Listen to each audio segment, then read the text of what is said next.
Bonjour à tous.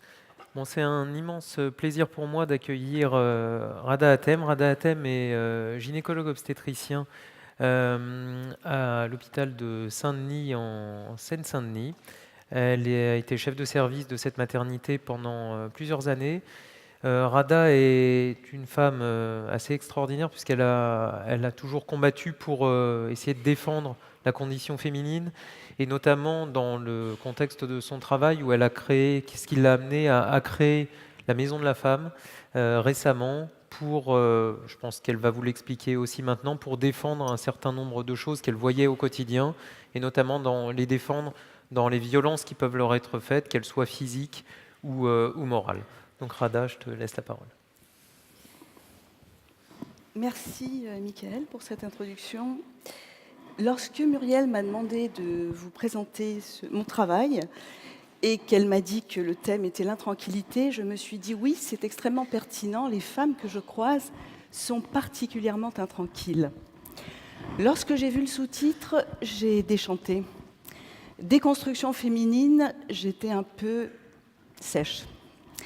Heureusement, Derrida est arrivé à mon secours en rappelant que déconstruire un concept, c'est réaffirmer sa force. Et là, je me suis sentie nettement mieux.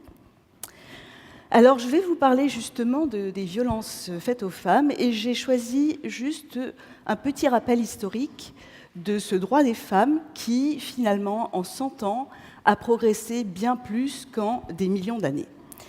Je le date de manière arbitraire à la Déclaration des droits de la femme et de la citoyenne d'Olympe de Gouges. On pourrait aussi parler de Flora Tristan. Voilà. Olympe, en 1791, a posé quand même le début de cette révolution lente. Je vous ai mis quelques étapes. L'obligation de l'école pour les filles, 1850. Les mêmes programmes pour tout le monde, 1924. Droit de vote, 1944. Le droit d'exercer une profession sans la permission de son mari et d'avoir un compte en banque, 65. Contraception, 67, IVG, 75, etc. Et nous arrivons à la loi pour l'égalité réelle entre hommes et femmes en 2014. Beaucoup de progrès. Et pourtant, Le Monde diplomatique, dans son édition de ce mois-ci, titre, d'une manière presque amusante, « Femmes, la guerre la plus longue ». Et oui, effectivement, c'est la guerre la plus longue et elle est loin d'être finie. En sous-titre, il nous dit « Et si elles disposaient enfin de leur corps ?» Et le corps des femmes, c'est justement mon métier quotidien. Depuis 35 ans que j'exerce cette discipline extraordinaire.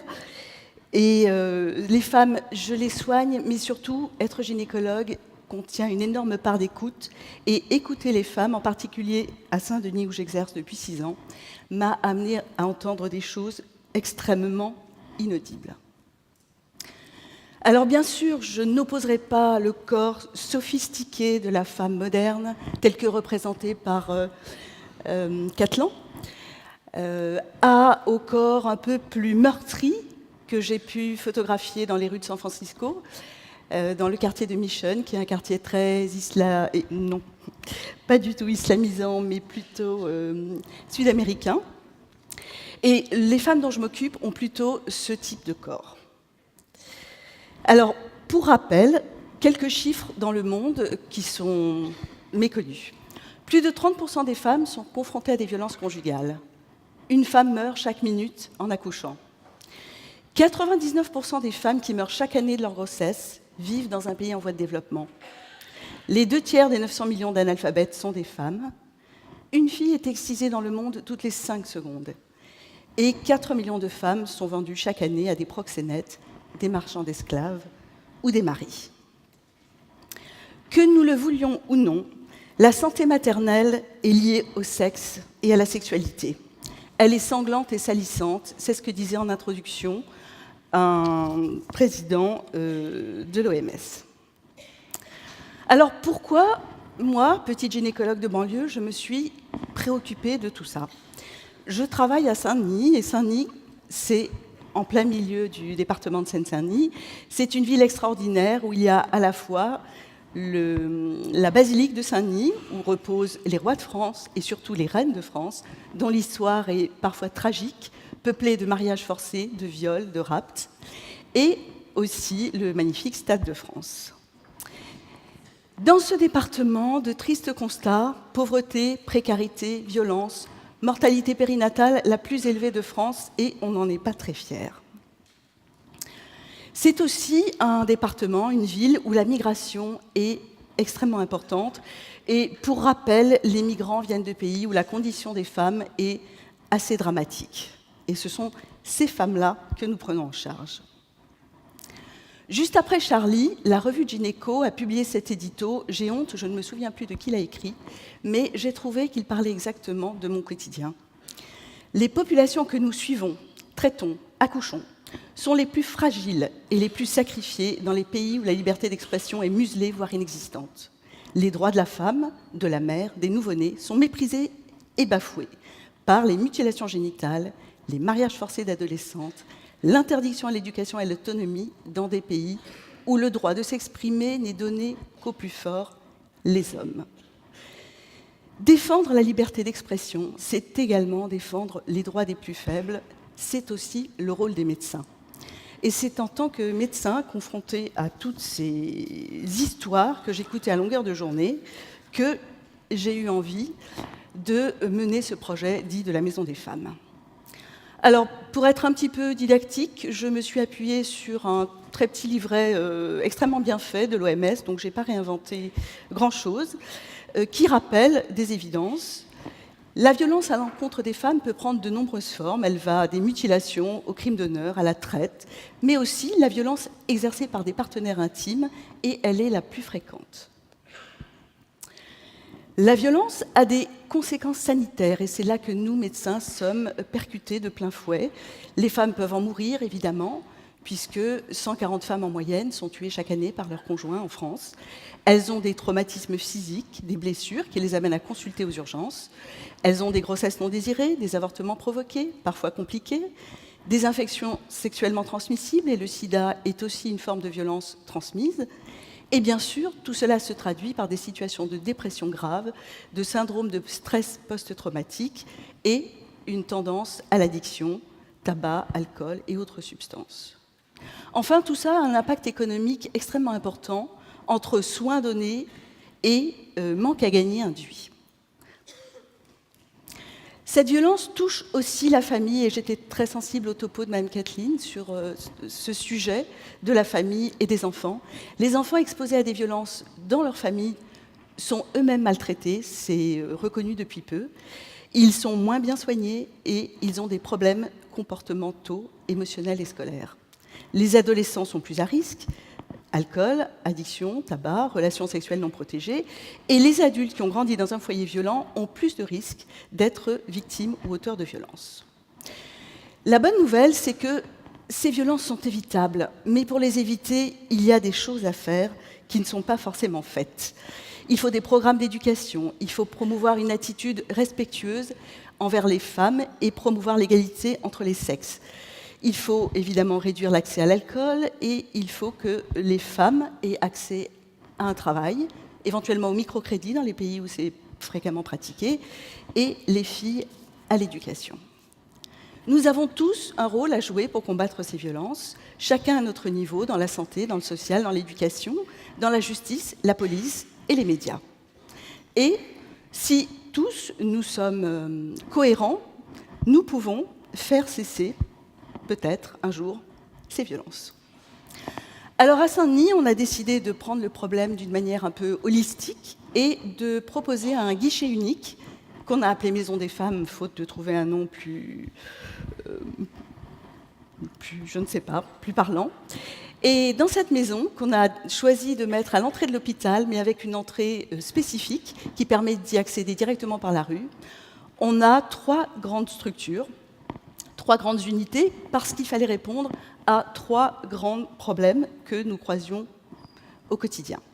Le premier est le planning familial. Je vous rappelle que les centres de planification familiale en France ont des missions extrêmement importantes, notamment les violences conjugales et toutes les formes de violence. Donc il était tout à fait légitime et logique que ce planning ait sa place pour prendre en charge aussi la contraception d'urgence chez les adolescents et toutes les IVG, y compris les IVG issues de viols qui malheureusement ne sont pas rares dans notre centre. La deuxième unité est celle dédiée aux violences conjugales et intrafamiliales, qui comprennent aussi les viols, les incestes. Et nous avons ouvert une consultation inceste, qui est, je crois, une des premières du genre, assurée par une sage-femme spécialisée.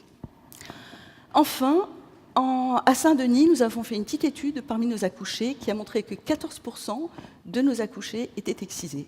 C'est un chiffre monstrueux, surtout quand on sait que nous faisons 4500 accouchements par an en moyenne.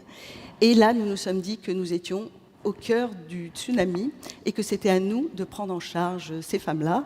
Et nous avons ouvert une unité de prise en charge dédiée aux femmes excisées. Dans cette maison cohabitent beaucoup de gens, des gynécologues, des sages-femmes, des sexologues, des psychologues, des assistantes sociales, mais aussi nous avons quelques spécificités. Par exemple, un policier à la retraite qui est délégué police-population. C'est un métier que je ne connaissais pas. Son boulot lui permet d'accompagner des jeunes femmes et des jeunes filles vers les commissariats, parce que vous savez sans doute qu'aller porter plainte quand on est victime de viol, c'est une violence extrême. On s'expose à être moqué, pas cru, humilié. On vous demande comment vous étiez habillé ce jour-là, qu'est-ce que vous aviez bu, et finalement, on tend à renverser sur vous la culpabilité de votre viol. Et donc, le travail que fait cet homme est tout à fait remarquable. Il réconforte les femmes, il leur rappelle qu'elles vivent dans un pays de droit, et il les embarque au commissariat. Nous avons été aussi rejoints par énormément de bénévoles qui font de l'ostéopathie, des massages ayurvédiques, des ateliers d'estime de soi et plein de choses qui permettent à nos femmes de reprendre un peu d'estime en elles-mêmes. Alors, plutôt qu'un long discours, j'ai choisi de vous montrer ces photos. C'est une journée de caregiving, de pro bono, offerte par une des fondations qui nous a soutenus dans la construction. Et 15 salariés sont venus passer la journée avec un groupe de femmes qu'on avait choisi. La matinée, ils l'ont passée à faire la cuisine avec elles et on a déjeuné tous ensemble. Et ce qui était absolument fascinant, c'est que je n'ai pas reconnu certaines des femmes. D'habitude, elles viennent, parce qu'elles reviennent souvent, la mine tout à fait triste et sombre, elles regardent leurs pieds, les épaules voûtées. Et là, elles avaient fait à manger à la communauté, elles étaient fières, elles avaient le regard clair, c'était d'autres femmes. L'après-midi, ce même groupe a offert des ateliers pour retrouver du travail, faire un CV, et c'était une ambiance extraordinaire. Je n'ai pas les photos. La semaine dernière, atelier de permaculture avec la ville de Saint-Denis. Là encore, les femmes fourmillaient d'idées, de projets, prêtes à prendre la bêche et à retourner tout le jardin. Alors évidemment, ce concept de maison des femmes n'est pas unique. Il y a de nombreuses maisons de par le monde. Je vous en ai juste sélectionné 2 que j'ai eu la chance de rencontrer. Dans la jungle de Calais, ou plutôt dans le camp de Grande-Synthe, il y avait ce merveilleux Women's Center où les femmes venaient. Et vous avez là des femmes qui faisaient à manger pour toute la communauté ce jour-là.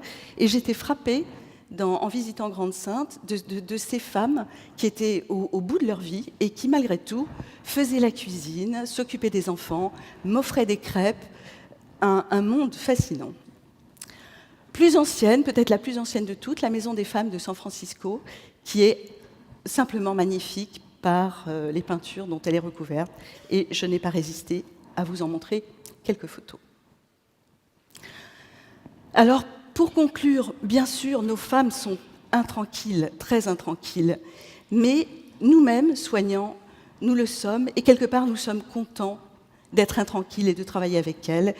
Et j'ai trouvé que Marion Muller-Collard, pasteur protestant, en parlait bien mieux que moi. Après tout, qu'aurais-je été sans cette épine dans le pied? Je lui dois l'écriture, je lui dois beaucoup d'amour.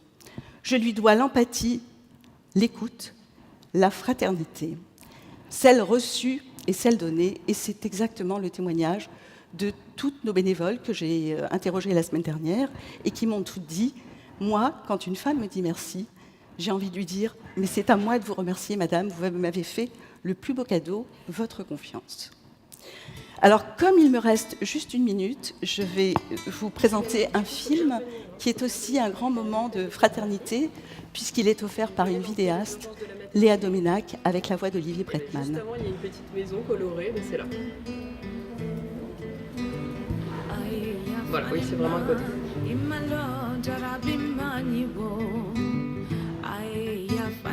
La Maison des Femmes est un lieu à part, un lieu d'écoute et de soutien où l'on répare physiquement et psychiquement les femmes, un lieu où l'on trouve de la tendresse, de la solidarité, de l'humanité et de l'espoir. Que ce soit pour une demande de contraception, une IVG, des soins autour d'une excision, d'un viol ou de violences physiques ou psychologiques, nos équipes s'efforcent d'offrir aux femmes les soins les plus adaptés.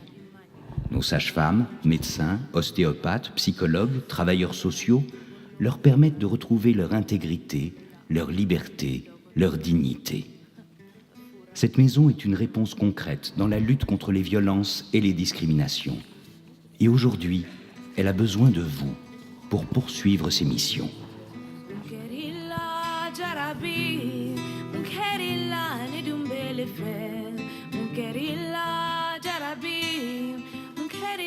Car lorsqu'on aide les femmes à s'affranchir des contraintes sociétales et des pratiques traditionnelles néfastes qui les entravent, c'est la société tout entière qui en bénéficie. C'est notre présent que l'on préserve et c'est notre avenir que l'on construit.